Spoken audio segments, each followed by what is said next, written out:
All right. Good morning once again. Today we are looking at domain 5, which is security operations. So we are going to cover security operation concepts. We will be looking at data handling, monitoring, and configuration management. We also going to focus on policies, awareness, and network operations.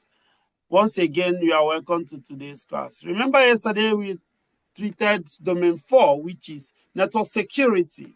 So domain 5, which is security operations, it follows the concept of network security. However, we will be treating the three most important things in security operations, which is continuous protection, threat response, and SOC, which is Security Operations Center. How does this affect what we are doing? How do they interrelate? If you hear continuous protection, what does that mean? It means that the system must be protected continuously, which is 24/7. Systems and data has to be safeguarded. So we are laying emphasis on proactive defense against potential threats.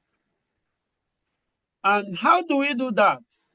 We have to do automated monitoring, patch management, access control, like all the things we have mentioned yesterday. So that is continuous protection. Secondary in the concept is threat response. How do we respond to threats? We have to do rapid detection and mitigation of these threats. How do we do that?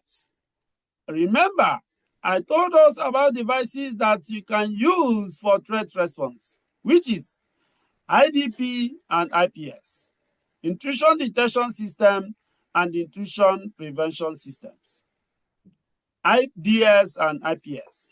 So the goal of threat response is to minimize the damage and restore normal operations as quickly as possible. The third concept, which is Security Operations Center, SOC. The Security Operations Center is a centralized place or unit where monitoring, detection, responding to security incidences happens. So it's a place where all those activities for security operation happens. We have tools that we use to make this to happen.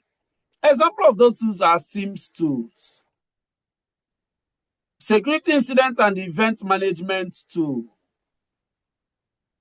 So the SOC ensures real-time visibility into the network and system activity. So the focus area for this SOC is threat detection, integrity, confidentiality, and availability.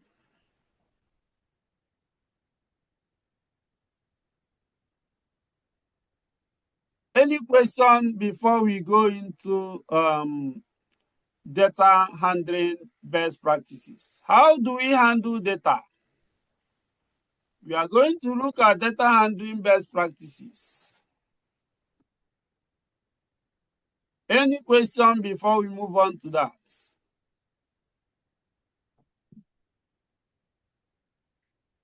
All right. So there are various ways in which data is being handled. One of them is the classified data, access control, retention policies, secure disposals. These are best practices that we use in handling data. Classified data. We know that we have different types of data. We have those data that are in public domain, which is safe for open sharing. We have those confidential, which is for internal use only. And we have restricted, which is highly sensitive. And that is where access control is being marketed. And I told us that in some data centers, one person does not enter inside the data center. You will have to go in batches. The first person will put their access and another person, their access will unlock it. That way, you will not be able to go alone because the data that is there is highly sensitive. So it will enable appropriate protection and compliance measures. 2, access control. We have talked about access control and we mentioned that we can restrict access based on the role that you are playing, based on the role you have in the organization. And that will ensure that it's only authorized users can view or modify the data. So this helps us to monitor and audit access regularly for us to know who and who access the data. So access control is very important. The third one, which is retention policy. Retention policy classifies how long the data will stay before it can be kept or possibly disembarked. So it defines the different types of data we can keep.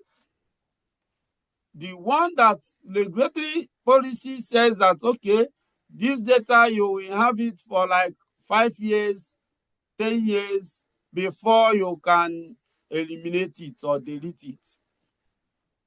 So the retention policies helps us to automate retention schedule where possible. The importance of retention policy cannot be overwhelmed. That is why in some organizations, if a staff resigns, the email is not deleted immediately. Some have retention policy of 3 months after the staff have resigned. The only thing they will do is to change the password so that the staff will not have access to it again. Then they can be seeing the correspondence that is coming into that email. Some have 1 month. These are retention policies for data. Why some other organizations, as you are even living today, they are deleting you today? Because they don't have a good policy for implementation. So, how do you dispose data when data is no longer needed? In the past, before we go, the cloud becomes popularly in use.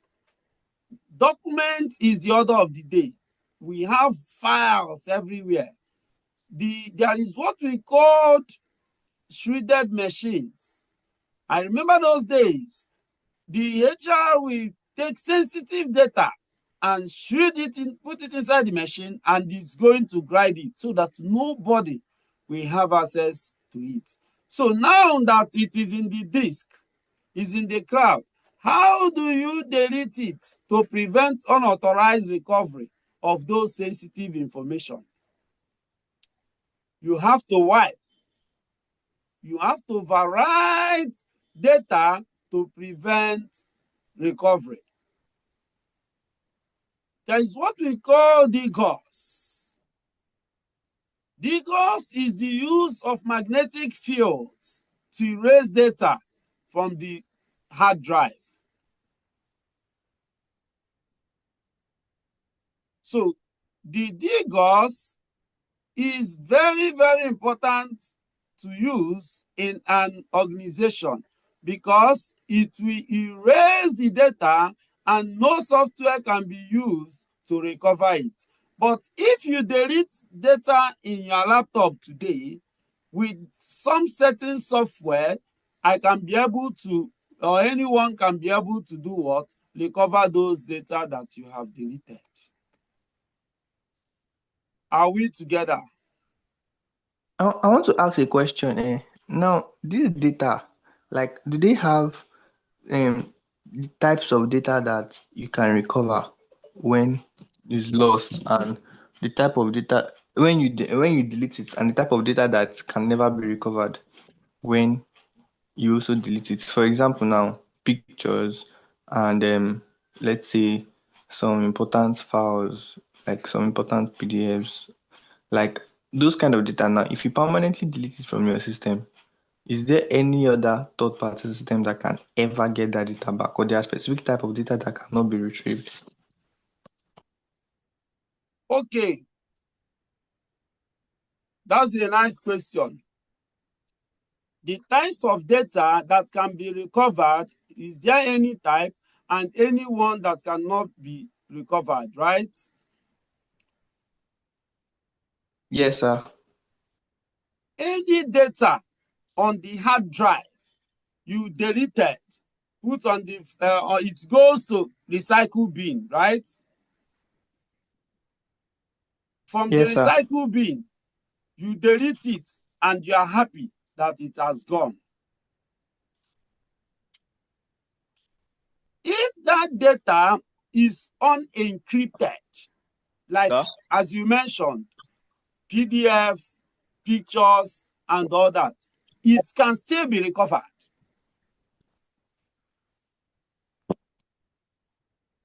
The only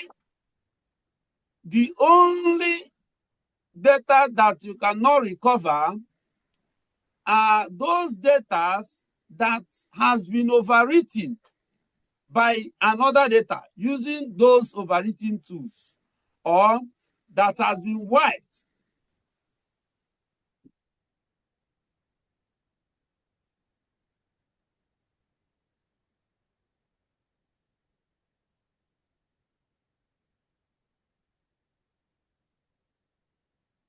Sorry, when you mean that has been wiped, what does that say? Wiping it? When you wipe it, there is a tool that you use to wipe data and you cannot recover it again. There are tools that you can use to wipe data. You can't recover it again.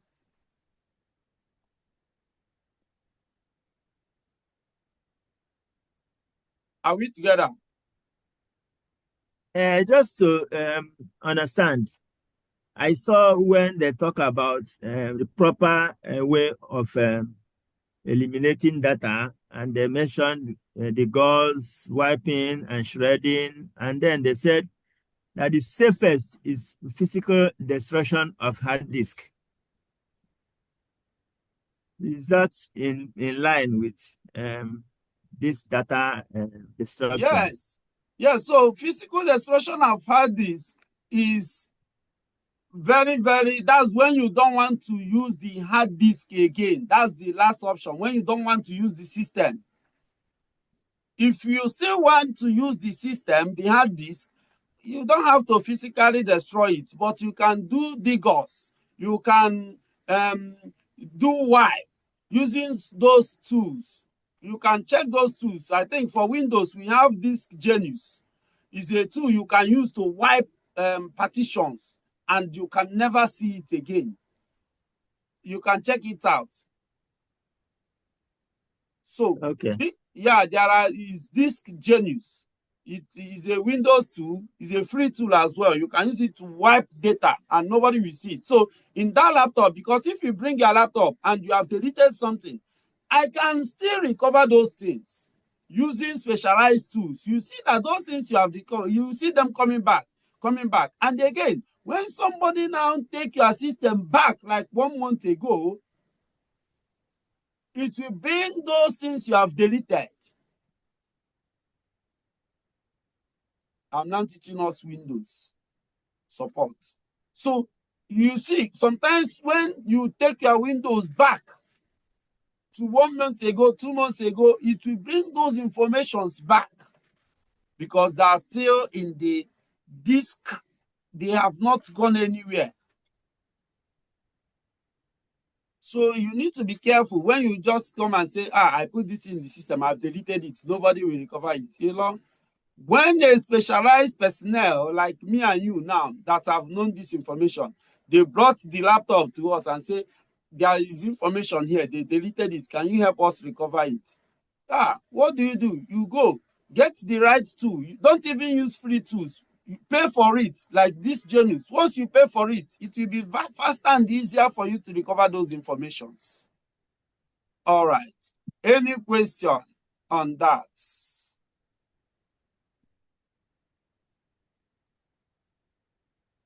Okay, so let's go on to login and monitoring concepts. Login and monitoring concepts. What is login?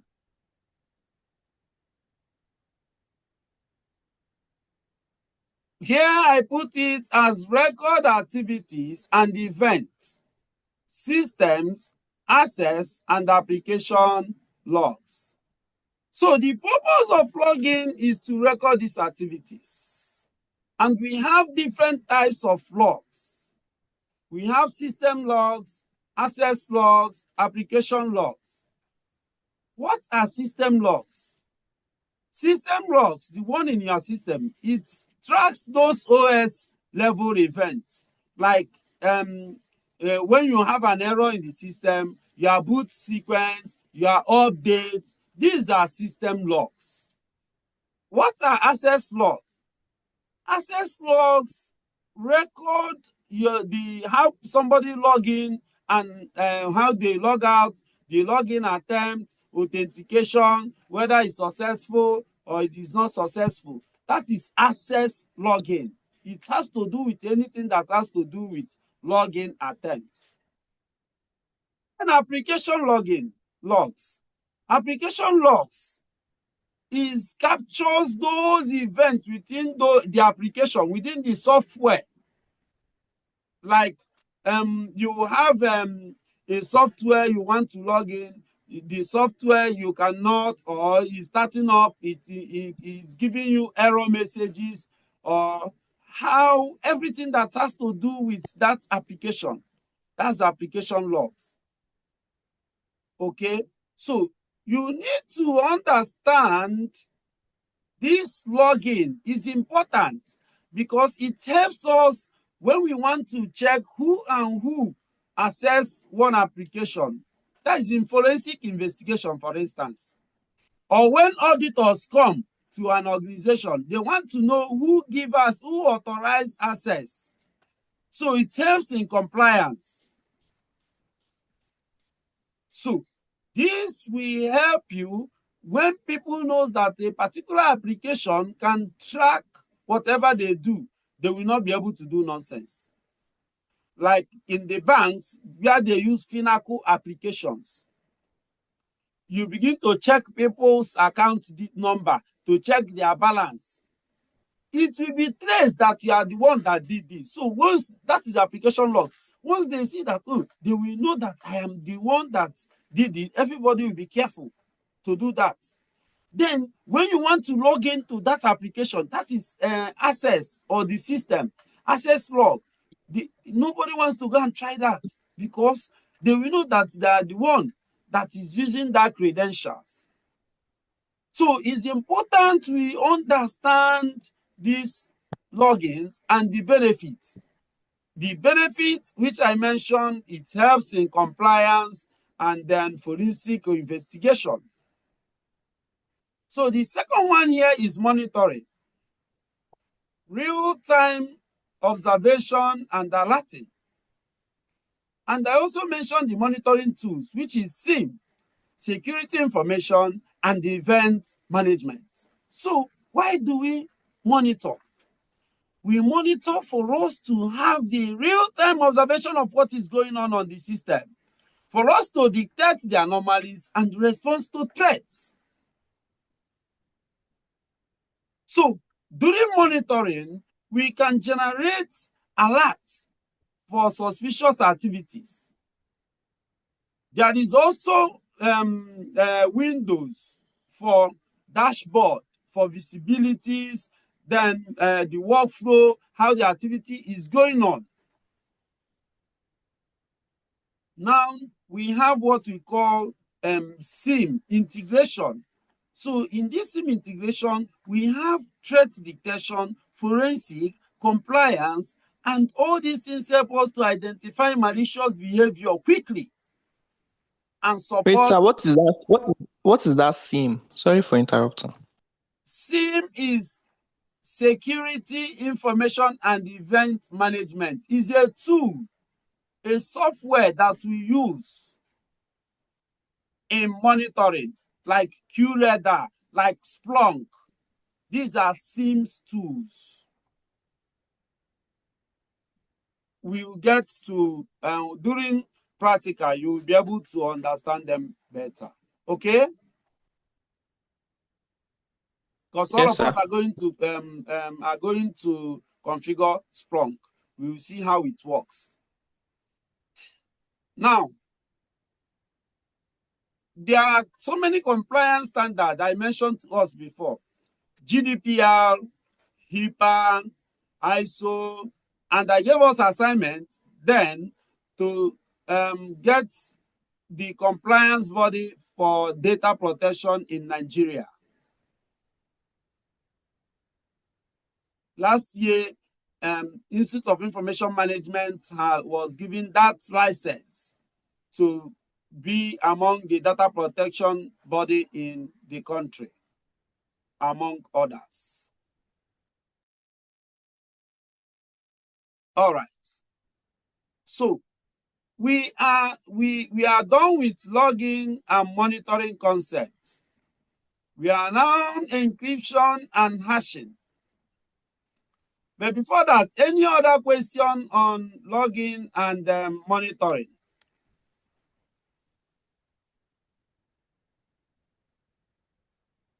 All right, so let's continue. Encryption and hashing. When you hear encryption, what comes to your mind? I put here that is to convert unreadable to unreadable form. I have explained to us what encryption is, right? And hashing is to verify integrity. So encryption, you protect the data confidentiality, while hashing verifies the data integrity. And the encryption has a ciphertext.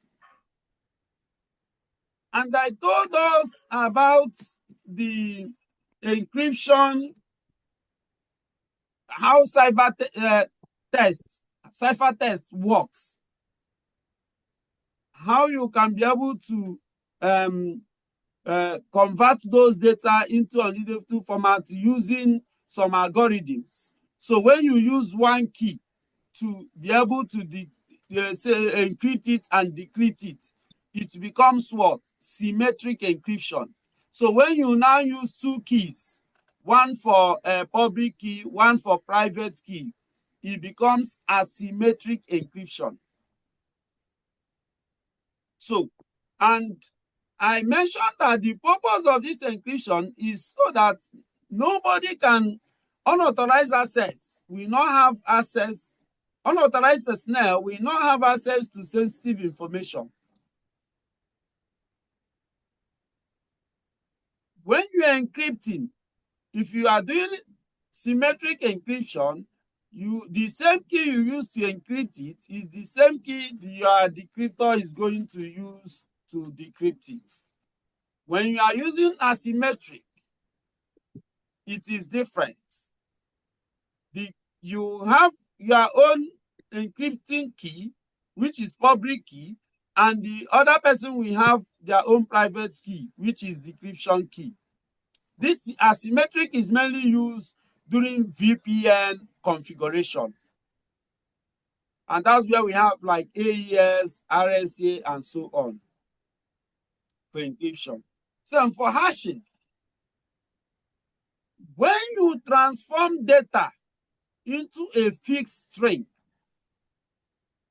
that represents the original data, so hashing makes sure that the original data will not be altered. That is hashing for you. And we use SHA-1, SHA-256, MDS5 for hashing. So hashing is different from encryption. We use it to verify identity. Any question on that? Encryption secures data, hashing verifies integrity. So secure communication, password storage, file verification. Configuration management. Any question on that before we go over to configuration management?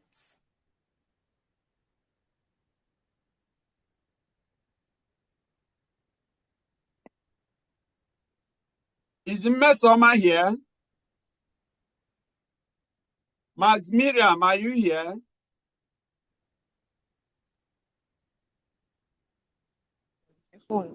Yes, sir. All right. I hope you guys are following. So configuration management, we have track. It tracks the configuration. Manage, it manages the systems. And control, which controls the configuration. So under this configuration management, we'll be looking at how do we identify and record configuration items. Like the hardwares, we are configuring the software, the network devices, and how do we document them? So we use different tools to track this.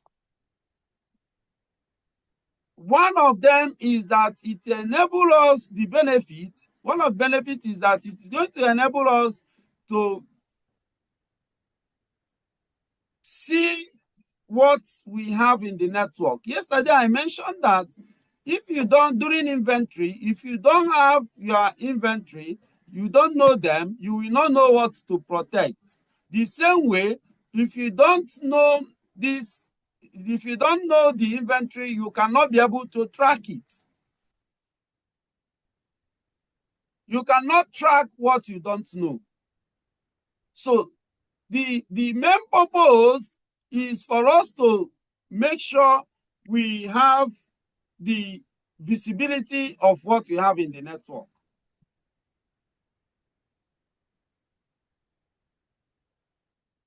You can manage the systems.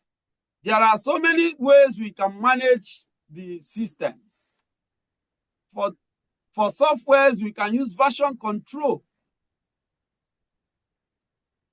That way, you will be able to know what we have in the previous version that is working. I mentioned to us how change management works. You can use change management to manage the system. Then for control, we enforce policies so that will prevent unauthorized access.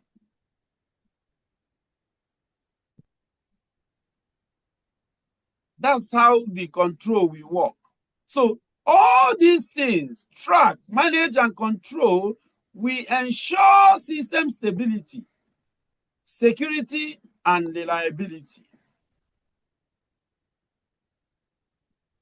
So we can now be able to prevent misconfiguration and ensure consistency, compliance, and change control.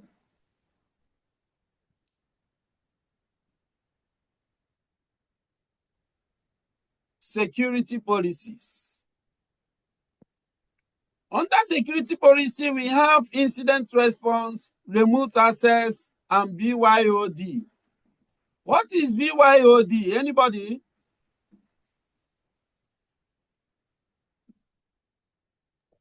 Bring your own device. Fantastic. So, how do you set up policies that will make sure that when people come in, their device does not connect to the network, even if they have the password to the Wi-Fi? Because you can implement policy that ties the MAC address to the MAC address of the device. So even if they put the password, they will not be able to work until it comes to the IT desk, where you can now put that MAC address on the system before they can have access. But if it's only password, you can never tell when the IT person maybe is a friend to one HR girl, and you will give the person password. But if you implement MAC, you will be able to know who give access to this device, because there is already a security and policies in place that knows who that does one thing in the network. That is the security policies we are talking about. Now, security awareness training. We've talked about phishing, password, safe browsing. I told us how phishing works. You need to educate people. There is something that is trending, that they want to do, they did a phishing email in their organization. They now send a salary review email recently, last week. So the data protection officer now clicked the email, and it's a phishing email. I don't know if any of us have seen that. Have anybody seen that? It's trended on Twitter, it trended on LinkedIn. So that's to tell you that you need to be secure. If you have maybe the Twitter link or the LinkedIn link, can you, if you still have access, or if you can see see it, can you help us share? I would love to see it. Yeah, so it's trending. Just type it.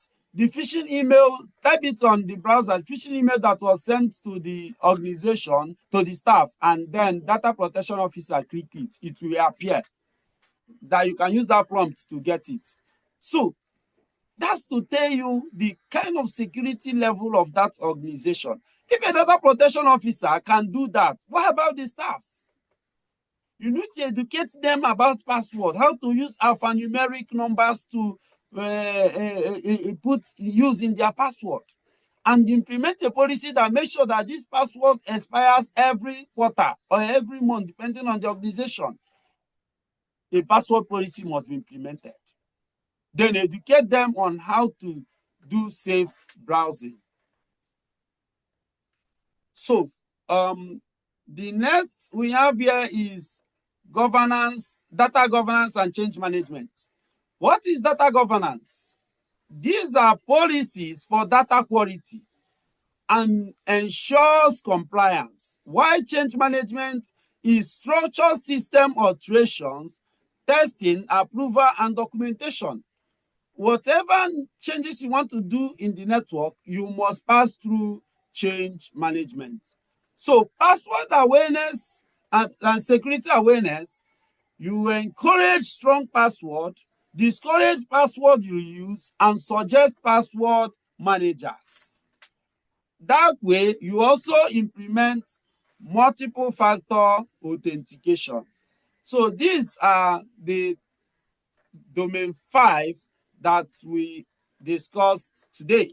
And with that, we came to end of domain 1 to 5. We are going to go over to the ISC Square. I want to believe everybody have registered for the ISC Square. Anybody here who have not done that? Apart from the new people?